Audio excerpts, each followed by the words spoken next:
muchísimas gracias a todos por vuestra asistencia en un día en el cual hay tantas actividades.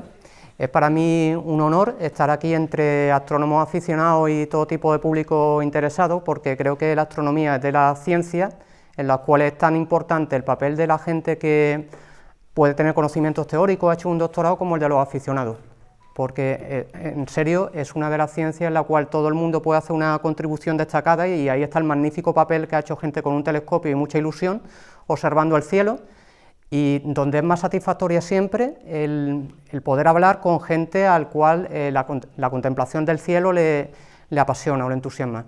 Entonces, en serio estoy muy contento de que sea mi primer cielo del mes. Voy a intentar dar una visión personal que espero que os guste, y bueno, a ver qué tal sale. Voy a empezar un poquito con lo que sería un resumen de mi charla, ¿no?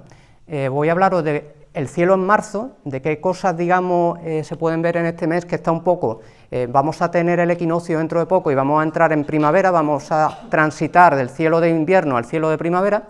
Después os contaré un poco las efemérides que he considerado destacables. Hablaremos un poquito de un mes extraordinario en cuanto a la cantidad de astrónomos y de astrónomas que han nacido en este mes y que han hecho contribuciones importantes, y los mencionaré. Con una especial dedicación también a dos astrofísicas muy destacadas, o a una astrofísica y a una mujer muy vinculada al espacio, ya lo veréis. Y después vamos a hablar un poquito de las noticias, qué tipo de noticias creo yo que son relevantes y son importantes, lo que se ha descubierto en astrofísica, digamos, en el último mes o en los últimos dos meses. Bueno, aquí tenemos el cielo. Esto, si alguien, estoy seguro que lo ha visto muchas veces, una carta celeste es lo que se ve en un planiferio, en el cual tenemos el cielo representado en dos dimensiones, y aquí podéis ver digamos, las constelaciones que van a poder observarse en este mes de marzo. No funciona el láser, ¿verdad? ¿No? ¿No lo veis? Bueno, aquí podemos ver que en Géminis vamos a ver este punto brillante, es Júpiter, va a estar en la constelación de Géminis. También es importante señalar que en este mes se van a empezar a ver ya constelaciones típicas de primavera. José Manuel me ha pedido por favor que no hable de ellas, porque él va a hablar próximamente, como es el caso de Virgo o Leo. Es interesante, sin embargo, aún la constelación de Orión, que es la que mucha gente reconoce por su característico cinturón de 3 estrellas, pero se está viendo cada vez menos. Ya Orión se va difuminando hacia el oeste, aparece ya muy al anochecer y lo perderemos de vista dentro de poquito.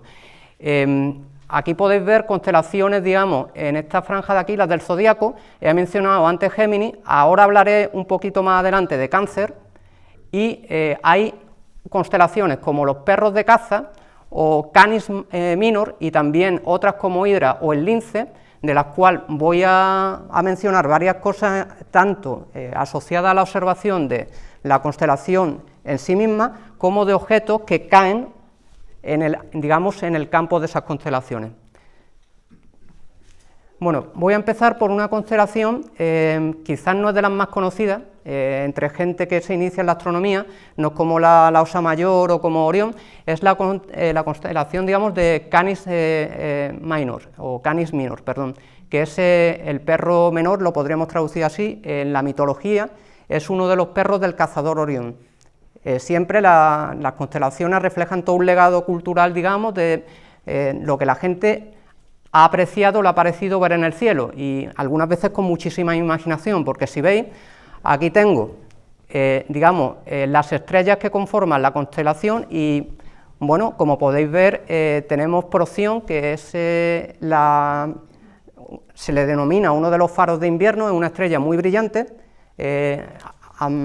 blanca amarillenta, digamos, es una estrella de tipo F, un poco más caliente en su superficie que el Sol, y que se está convirtiendo en gigante en estos momentos, y esa estrella, digamos, es relevante porque es de magnitud, en magnitud creo recordar 1,5. Las magnitudes en astronomía, cuanto más pequeño es el número, más brillantes son. La estrella más brillante que hay en el cielo es Sirio, que creo recordar que tiene una magnitud de 1,3, y entonces Procyon también es muy brillante. De hecho, forma parte, junto con otras estrellas próxima en el cielo de invierno, en lo que se conoce como el hexágono de invierno. He hablado antes de la constelación Canes Venatici, que es una constelación que está cerca de la Osa Mayor y que está, digamos, su historia mitológica es que son perros que se están de alguna forma atacando a la Osa Mayor. Entonces, esta constelación, su traducción, digamos, del nombre en latín sería los perros de caza, y como podéis ver, en los mapas que estoy, no lo he dicho antes, pero aparte de lo que es la forma de la constelación, estoy presentando lo que sería una carta celeste en la cual se detallan no solamente las estrellas que forman parte de la constelación, sino que podéis ver que hay otros símbolos, ¿no? Aquí pone M51, M106, bueno, todos estos son objetos que se pueden ver en lo que es el campo de la constelación. No suelen ser estrellas, algunos son galaxias, por ejemplo, y M viene de Messier. Messier era un astrónomo francés del siglo XVIII que era un cazador, un friki absoluto de los cometas, era un gran observador de cometas. Y entonces él tenía su mapa, digamos, o sus observaciones con todos los cometas que había descubierto y también pequeñas nubecillas o pequeños objetos difusos que le parecían cometas, pero que después veía que no se movían como los cometas. Y entonces él lo fue clasificando con una M. Claro, esos objetos difusos después se supo que eran galaxias, que eran cúmulos globulares, que eran objetos de grandísimo interés para la astronomía, aunque no fueran cometas. Entonces, dentro de las constelaciones, en este tipo de mapas celestes también se consideran que pertenecen a la constelación, aunque no sean las estrellas que forman el dibujo, el asterismo de la constelación, otra serie de objetos que generalmente caen dentro de lo que es el campo de visión cerca de esa constelación, ¿vale? Y esos son los que aparecen en estas cartas celestes. Mirad, por ejemplo, aquí tenemos M51. M51 es esta maravilla de aquí, la galaxia del Remolino.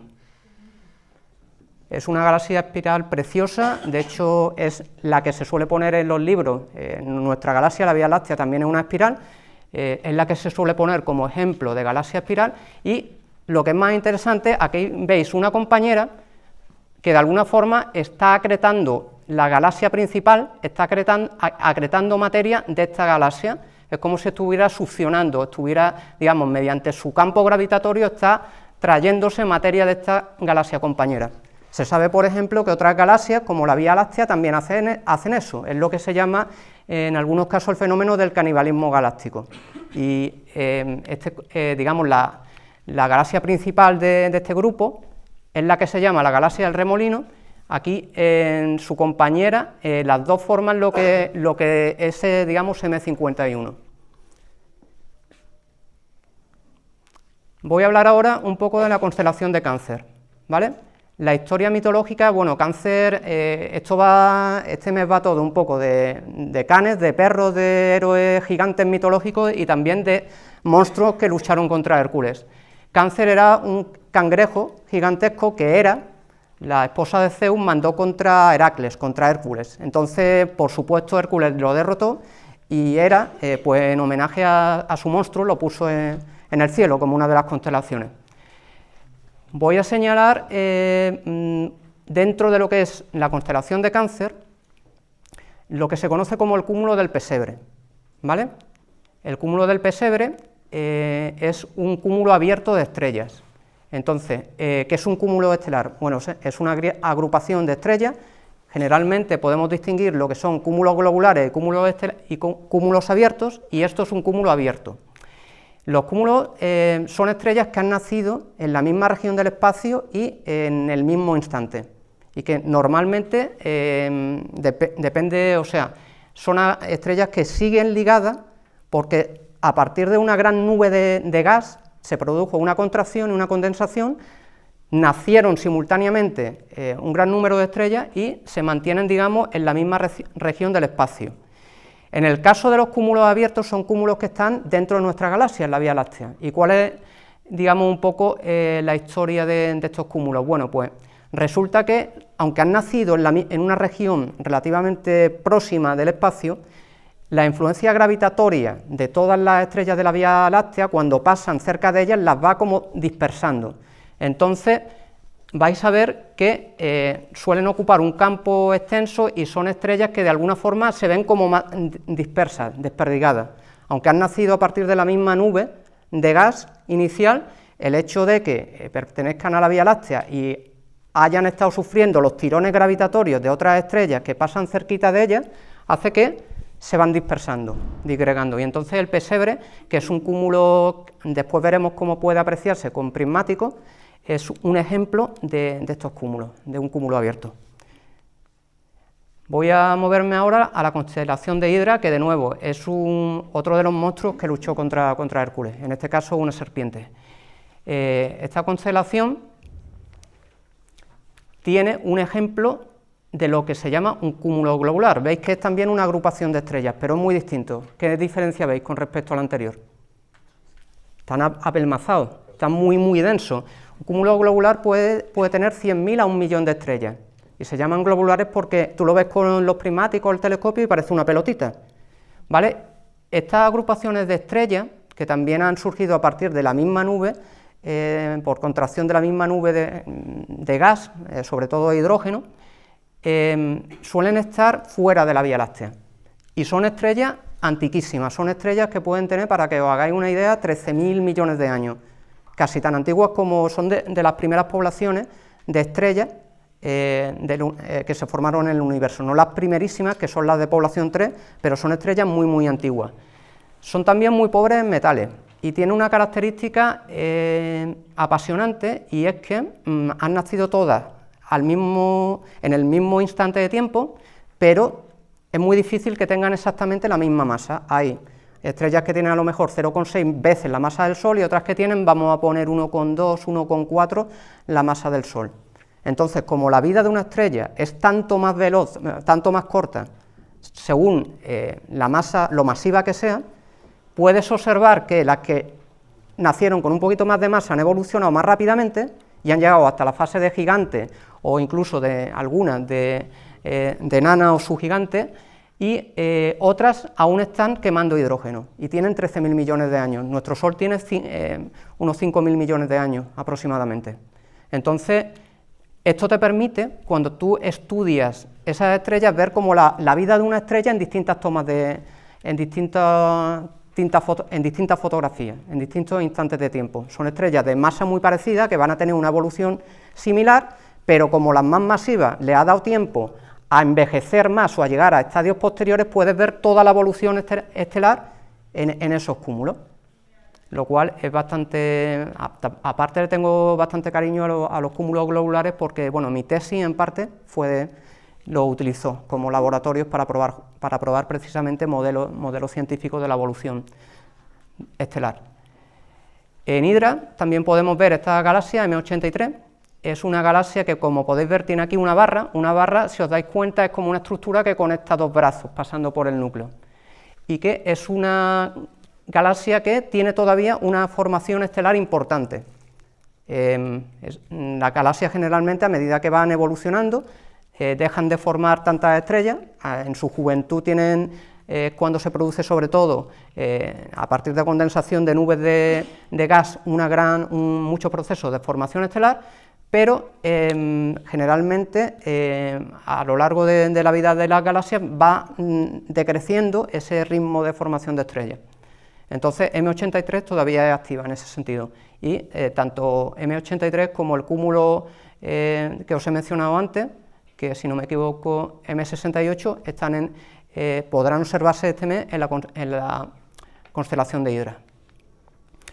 Ahora vamos a pasar al Lince. Bueno, el Lince, a diferencia de lo que he mencionado antes, no es una constelación, digamos, que tenga un origen en ningún animal mitológico. Le puso su nombre un astrónomo que se llamaba Hevelius en el siglo XVI, y la razón de su nombre es que, según él, hace falta una vista de lince para distinguir la constelación. O sea, no es ningún monstruo ni nada, ni ningún animal, simplemente las características que tiene que tener el observador. No es una constelación, precisamente por lo discreta que es en ese sentido, no es una constelación que, digamos, pueda observarse fácilmente, pero sí tiene algunas cosas interesantes, y por ejemplo, este otro cúmulo que os presento aquí es un cúmulo generalmente cuando se observan con un buen telescopio, se observan con, esto si no me equivoco, en una imagen del Hubble, podéis ver los distintos colores de las estrellas, anaranjado, rojizo, azules. Generalmente eso es un indicador de si las estrellas son jóvenes o viejas. Generalmente cuando empiezan a quemar hidrógeno el color es azul, a medida que van envejeciendo aumentan de tamaño, disminuye la temperatura de su superficie y se ven más rojizas o anaranjadas. Aquí podéis ver un ejemplo de lo que os he dicho antes. Esto es como una fotografía de todas las secuencias de la vida de una estrella, puesto que sus masas son parecidas, en el caso de los cúmulos. Este cúmulo se llama NGC 2419. NGC significa New General Catalog, nuevo catálogo general. Es otro catálogo muy amplio también, junto con el de Messier, de objetos, como galaxias, cúmulos, etcétera. Bueno, pues esto es una panorámica del cielo de marzo y ahora vamos a hablar un poquito de las efemérides. Para el público nuevo que pueda haber entre nosotros, los astrofísicos llamamos muchas veces efemérides algo que sabemos que se va a producir porque el universo funciona un poco como un reloj, es decir, las órbitas de los planetas pueden calcularse bien. También puedes calcular, por ejemplo, las órbitas de la Luna, aunque precisamente como es un problema de tres cuerpos no es fácil, esto hablará después mi compañero, no es fácil hacerlo con precisión, pero aproximadamente tú puedes ver el universo como un reloj, puedes correr el tiempo hacia adelante y puedes decir, mira, pues el 16 de marzo de 2026 tú vas a ver esto si miras en esa dirección. Eso es lo que es una efeméride. Vamos a hacer un repaso de las cosas que un astrónomo aficionado, con telescopios, con binoculares, una persona interesada que mire el cielo, puede estar seguro que va a ver en este mes de marzo. Bueno, el 3 de marzo, por ejemplo, vamos a tener una luna llena y vamos a observar lo que se conoce como la libración máxima de la luna, si no me equivoco, en el oeste. ¿Qué es esto de la libración máxima de la luna? Libración, uno puede, una palabra amable, ¿no? Hoy libro, o suena a libertad, pero en realidad el sentido que tiene es el de balanceo. Si habéis visto alguna vez la constelación de Libra, Libra se la representa con una balanza. Entonces, en latín, Libra hace referencia a una balanza y una libración es como un movimiento de balanceo que tiene un cuerpo celeste que en nuestro caso va a permitir, en el caso de la Luna, vaya a ver qué interés tiene. La Luna generalmente nos da siempre la misma cara. ¿Por qué? Porque está rotando sobre su eje al mismo tiempo que se mueve en torno a la Tierra. Claro, pero no se mueve siempre con la misma velocidad, porque su órbita es elíptica. Como está más cerquita algunas veces o más lejos, cuando está más cerca se mueve más rápido y cuando está más lejos va girando más lentamente. ¿Qué es lo que ocurre? Que con respecto a su eje sí rota a la misma velocidad. Entonces, este esquema de aquí que tenéis abajo a la izquierda, lo que representa, si veis esa especie de elipsoide alineada con lo que es la distancia de la Luna a la Tierra, podéis ver que a medida que rota un poquito, gira la Luna con respecto a la Tierra un poquito más lento, parece que se adelanta o se retrasa con respecto a su rotación. ¿Y eso qué consecuencias tiene? Que la Luna nos puede dar, algunas veces, nos puede mostrar más de lo que sería su cara oculta, o de la cara que no podemos ver, porque va rotando sobre su eje, pero como algunas veces rota más rápido, más lento con respecto a la Tierra, es como si no estuviera perfectamente acompasados los dos movimientos y viéramos un poquito de la cara oculta de la Luna. Entonces, eso es lo que se conoce como una libración. Hay libraciones como la que acabo de explicar, que son los que se llaman libraciones en longitud y otras que son en latitud. Los polos de la Luna, el polo norte y el polo sur, también se puede mover, se puede ver por un movimiento de libración, porque la Luna cabecea un poco hacia nosotros. Entonces, puedes ver algunas veces un poco de la zona superior de lo que sería el polo norte de la Luna y otra el polo sur. El 3 de marzo, el día que vamos a tener una luna llena, vamos a tener una libración en longitud máxima y, por ejemplo, va a ser posible ver muy bien el Mare Crisium, que es esta zona de aquí, oscura. Digamos, el Mare Crisium es, los mares sabéis que son zonas asociadas al antiguo vulcanismo de la Luna, son zonas, digamos, donde se ve más oscura porque hay materiales de origen volcánico, magmático, que ha solidificado. Pues el Crisium se va a ver un poquito mejor de lo que se ve normalmente, que está justo aquí en la zona, digamos, de transición, ya casi metiéndose un poco en la cara oculta, gracias a este movimiento de libración. Eso lo vamos a poder observar el 3 de marzo. El 4 de marzo también el día siguiente vamos a poder observar la Estación Espacial Internacional.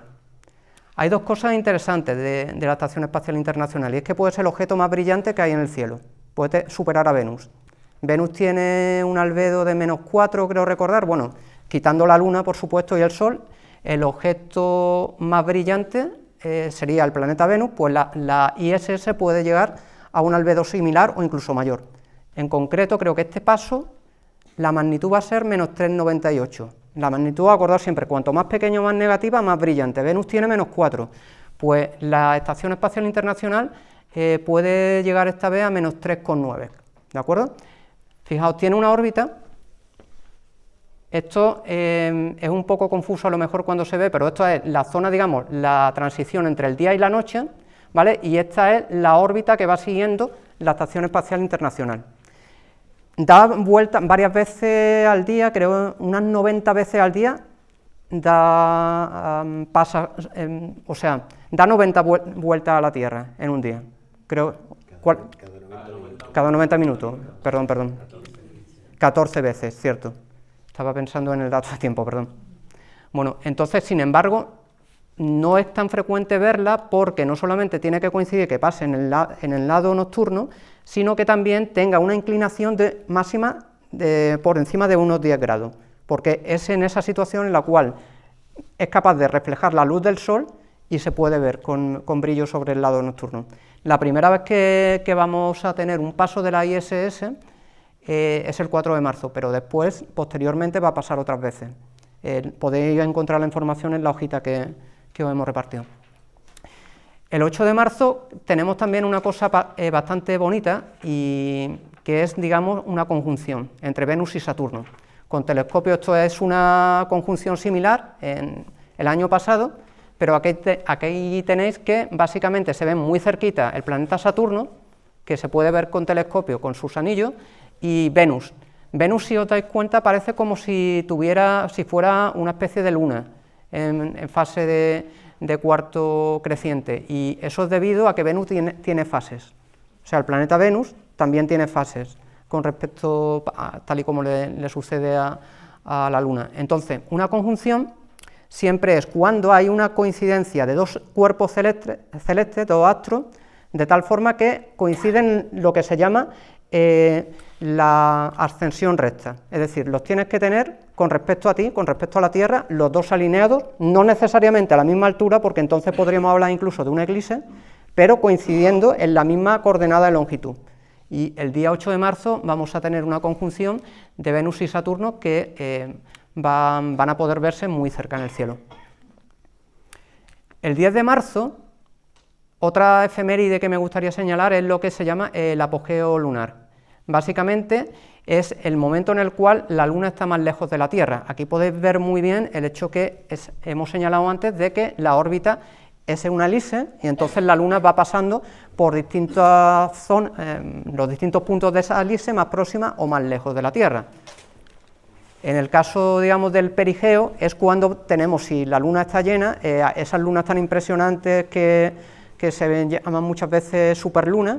Generalmente no solamente es porque la Luna esté en la posición de perigeo, pero suele ser uno de los factores que influyen. El 11 de marzo, la efeméride que me gustaría resaltar es que Júpiter empieza lo que se llama su movimiento prógrado. ¿Qué es el movimiento prógrado de un planeta? Esto no es Júpiter, aquí he escogido Marte como ejemplo, pero podéis ver muy bien la idea fundamental. O sea, con respecto a la Tierra, los planetas exteriores, hay algunas veces que parece que marchan en un sentido, se detienen, marchan hacia atrás y vuelven después a avanzar en el sentido original, con respecto a las estrellas. Esto es porque la Tierra se mueve más rápidamente en torno al Sol, y como podéis ver en esa circunstancia, proyectada sobre el fondo de estrellas, parece que cuando la Tierra adelanta al planeta, el planeta marcha para atrás. Es simplemente un efecto de movimiento relativo. Pues el día 11 de marzo, Júpiter va a dejar de moverse hacia detrás con respecto a la Tierra y va a empezar otra vez a avanzar hacia adelante. Y es por esto, es porque se producen este tipo de, primero, adelantamiento, y después llega un momento en el cual el planeta digamos, vuelve a marchar con respecto a la perspectiva que tenemos desde la Tierra en su sentido orbital original. Eso es lo que se conoce como un cambio de movimiento retrógrado hacia atrás a movimiento en el sentido original, prógrado. Esta efeméride me gusta especialmente. El 16 de marzo vamos a poder apreciar la luz cenicienta, y también hablaré un poco del cráter Grimaldi. Ya el 16 de marzo la Luna va a estar en esa fase que veis ahí, ¿vale?, en el cual ya no tenemos la Luna llena y tenemos una fase que sería en este caso la fase creciente, ¿verdad?, menguante. Y entonces, si os dais cuenta, la cara oscura de la Luna se ve no en completa oscuridad, sino se ve un poquito iluminada. ¿Por qué? Es porque la luz del Sol está iluminando toda esta parte, y esta parte está iluminada por la luz del Sol que se refleja en la Tierra. Eso es lo que se llama como la luz cenicienta. Eso nos permite ver la cara oscura de la Luna en la fase menguante o creciente. No está en oscuridad completa, sino que refleja parte de la luz de la Tierra, y eso le da un tono característico que es lo que se conoce como luz cenicienta. ¿Qué importancia tiene la luz cenicienta? Bueno, pues tiene una mayor importancia de la que uno podría pensar, porque es luna que se está reflejando, digamos, de la Tierra, y está relacionado con lo que se llama el albedo de la Tierra, que es la cantidad de radiación que es capaz del Sol que es capaz de reflejar la Tierra. Y eso está muy relacionado con la temperatura que puede alcanzar la Tierra. O sea, la gente que hace estudios detallados de cómo puede el cambio climático, tanto el natural como el antropogénico, cómo puede influir en lo que es la temperatura, tiene que tener también en cuenta la cantidad de radiación del Sol que es capaz de reflejar la Tierra, y eso puede hacerse estudiando la luz cenicienta de la Tierra sobre la Luna, con lo cual tiene mayor importancia de lo que parece. Grimaldi es uno de los cráteres, digamos, que en esta fase podéis ver, estaría aquí. Entonces nosotros lo vamos a tener en la cara iluminada, y entonces lo importante siempre es ver que las mejores fases para observar algunos objetos lunares es cuando no estás con luna llena, sino estás en fase menguante o creciente. ¿Por qué? Porque Grimaldi, en este caso, estará en una zona próxima a lo que es la separación entre la oscuridad y la luz, la zona del terminador, y en esa zona se pueden observar muy bien los cráteres, los juegos, digamos, de la luz del Sol sobre la superficie del cráter, etcétera. Con lo cual, el 16 de marzo es un buen día para echarle un poco de un buen vistazo con telescopios prismáticos, por ejemplo, a la Luna. Bueno, y el 20 de marzo llegamos al equinoccio de primavera. El equinoccio de primavera, este año es el 20 de marzo, pero generalmente la primavera no siempre empieza el mismo día, de hecho puede empezar del 19 al 21, este año va a empezar el 20, eso es por, digamos, el efecto acumulativo del hecho de que no hay exactamente 365 días en el año. El efecto, digamos, de año bisiesto hace que no haya una variación en el día exacto en el cual empieza la primavera. Si tuviéramos que definir ese inicio, que es el punto exacto del equinoccio, ¿cómo lo definiríamos? Bueno, fijaos que, por ejemplo, si yo considero la Tierra estacionaria y considero que el Sol va moviéndose en torno a la Tierra, aunque en realidad es exactamente lo contrario, pero por comodidad puedo pensar en esta descripción del movimiento, el Sol se mueve en una órbita que se llama la eclíptica. Y esto que he pintado en azul, o que está aquí representado en azul, es lo que se conoce como el ecuador celeste. Entonces fijaos que hay dos puntos en los cuales esa órbita cruza lo que es el plano del ecuador celeste. Este es el equinoccio de primavera y este es el equinoccio de otoño. Entonces, si os dais cuenta, un observador en el ecuador vería en este instante el Sol en el punto más alto, en su cenit. A partir del equinoccio de marzo, los días van siendo más largos en el hemisferio norte, por la posición relativa, digamos, de la Tierra con respecto al Sol, que empieza a ascender, y a partir del equinoccio de septiembre ocurre exactamente lo contrario, y ocurre lo opuesto en el hemisferio sur.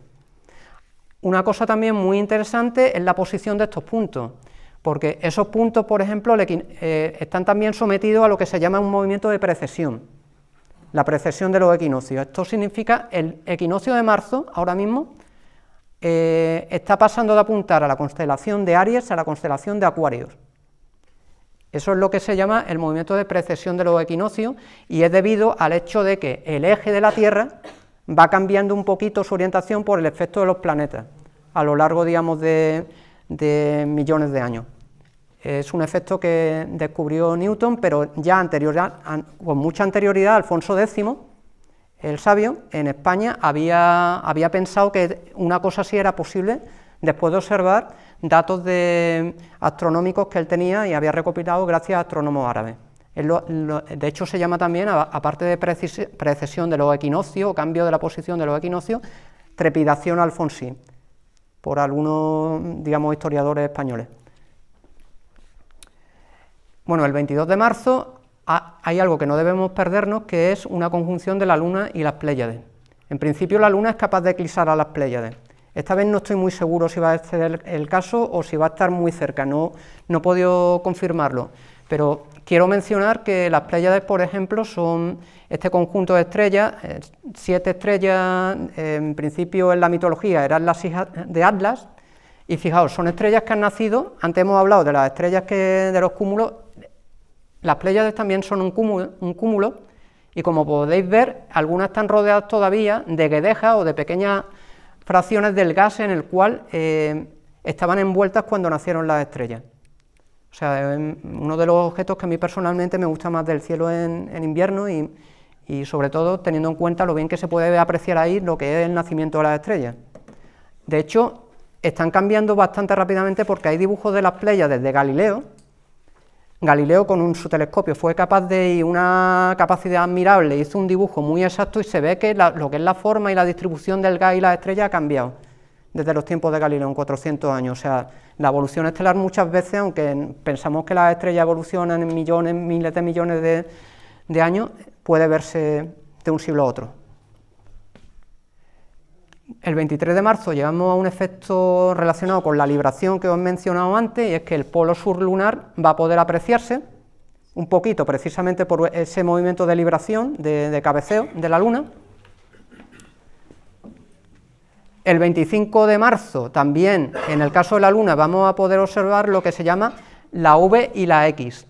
Digamos, en esta fase de aquí, ¿vale?, que es esta fase de la Luna, digamos, podéis ver en el terminador, que es lo que separa la cara iluminada de la cara oscura, el juego de luces digamos, entre distintos cráteres, forma lo que se llama la V y la X, que son simplemente ilusiones ópticas, pero pueden apreciarse esas dos letras, en lo que es la separación entre la cara iluminada y la cara oscura de la Luna.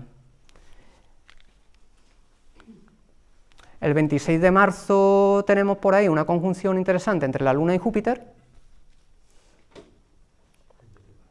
y el 28 una conjunción entre la Luna y el pesebre. Aquí podéis ver cómo se vería el pesebre, digamos, con unos prismáticos. Y en principio la Luna va a estar muy próxima a lo que es el cúmulo abierto del pesebre. Bueno, aquí terminan lo que serían las efemérides, y muy rápidamente quiero mencionar que, bueno, el mes de marzo, si las efemérides han sido interesantes, espero que lo hayan sido desde un punto de vista biográfico, es apasionante. Es el cumpleaños de Einstein, nada más y nada menos. Es el cumpleaños de Schiaparelli, que fue el astrónomo italiano que vio canales en Marte, fue un poco el que inició todo el furor por la búsqueda de vida en Marte. Este de aquí es Fraunhofer, que aplicó la espectroscopía por primera vez, descubrió la espectroscopía y la aplicó digamos, al estudio de la luz que viene de las estrellas, descubrió el triplete de Fraunhofer presente en el Sol. También se conmemora a David Fabricius, que aunque los chinos lo conocían desde hace miles de años, fue el primero que publicó que una estrella, la estrella Mira, era variable. Aquí no he podido invitar a todo el mundo, aquí se han caído, por ejemplo, Brian Cox, que también cumple años, al que lo conozca, un gran divulgador, y también está por ahí Percival Lowell, un célebre astrofísico americano. Voy de todas formas, a resaltar la influencia de dos mujeres muy importantes en astrofísica, una es Caroline Herschel y otra la primera cosmonauta, la primera mujer en el espacio, Valentina Tereshkova.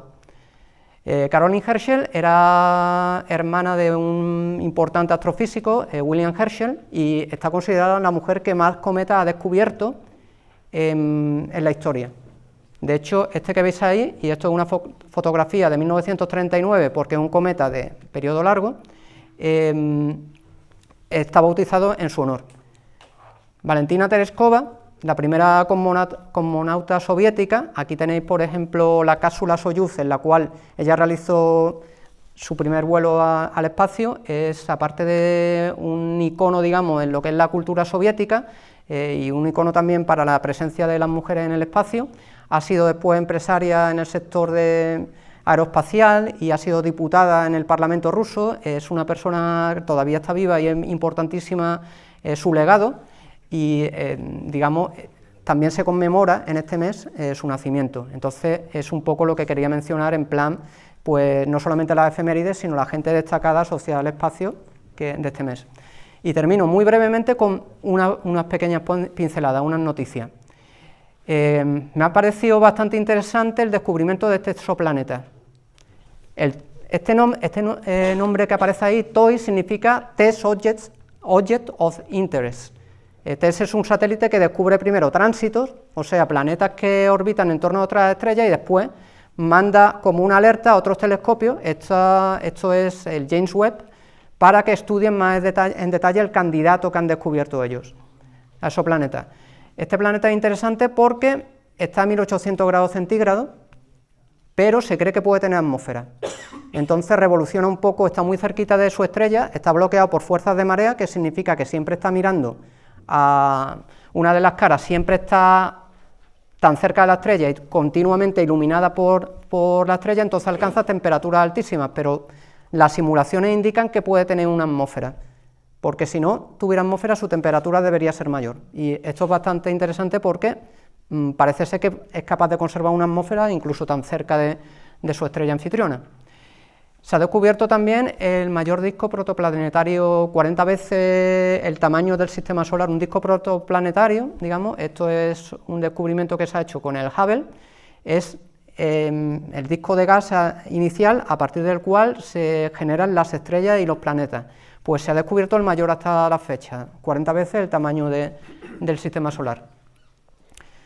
En el cúmulo de Virgo, que no voy a hablar porque José Manuel me le va a dedicar mucho tiempo, se ha descubierto que una de las galaxias, el cúmulo de Virgo es un cúmulo de galaxias, es una agrupación de muchas galaxias ligadas por las fuerzas de la gravedad, con gas ionizado entre ellas. Entonces, fijaos, no sé si se ve muy bien desde aquí, veis esta zona aquí azulada, esto es gas de la estrella, de la galaxia, que es arrancada de la misma por la interacción de la galaxia con el gas caliente ionizado del cúmulo. Y es relativamente nuevo porque veis que es como una corriente de gas que está perdiendo la galaxia al avanzar, digamos, por el medio del gas ionizado. Esto es relativamente nuevo porque no se había detectado con tanto detalle. Ese efecto, digamos, de gas que es arrancada de una galaxia al avanzar, digamos, por un medio rico en gas ionizado. Es como si estuviera derrapando con el medio de interclúster y estuviera perdiendo parte de su materia. Esto es bastante importante para estudiar en mucho detalle lo que es la dinámica de la galaxia y la evolución. Y termino ya con una noticia que me ha llamado mucho la atención, y es, he puesto black holes, abreviado porque no me cabía en el título agujeros negros supermasivos. Entonces, aquí podéis ver ALMA, que es un conjunto de antenas del desierto de Atacama. Ya Israel nos contaba su experiencia en Atacama, el cielo del mes anterior. Ha detectado mediante radio, aunque aquí aparecen en falso color, galaxias en un cúmulo de galaxias interactuando entre ellas y fusionándose. Aquí podéis ver el resultado de fusiones de galaxias que están acercándose por la fuerza de la gravedad y empiezan a fusionarse formando una sola galaxia. Claro, ¿qué ocurre? Estas galaxias suelen tener un agujero negro central que podéis ver que aparecen como una zona un poquito más brillante en algunas de ellas. Entonces, lo revolucionario de este estudio es que uno cabría pensar que cuando tiene un montón de gas y un montón de dos agujeros negros de dos galaxias masivas, los agujeros negros empiezan a atrapar el gas y a crecer mucho por esa cantidad de gas que ingieren. Lo que ha demostrado este estudio es que realmente en algunos casos uno de los agujeros parece totalmente inapetente al hecho de acumular gas, es decir, es como si solamente uno de los agujeros negros estuviera activo, estuviera aspirando una gran cantidad de gas hacia él. Y esto no se sabe todavía muy bien por qué, pero se cree que puede ser una manera de explicar uno de los grandes misterios de la astrofísica ahora mismo, que es la distribución de las masas de los agujeros negros. Los agujeros negros hay desde masas del tamaño de una estrella hasta masas de miles de millones de masas estelares, entonces nadie sabe muy bien cómo se forman los más masivos, y este tipo de estudios pues, puede aclarar un poquito, al menos con este comportamiento, cuál es el hábito, digamos, alimenticio de los agujeros negros y cómo crecen, acretando gas. Y nada, esto es todo lo que os quería contar, espero que... Artemis se retrasa un mes, hasta abril, de momento. Entonces, una misión que sabéis, hemos hablado ya varias veces y iba en principio a partir a finales de febrero, pero ha tenido un problema con uno de los sistemas de helio, del combustible de uno de los cohetes, y van a retrasarlo hasta abril. Así que, ahora sí, esto es todo lo que quería contaros, muchas gracias.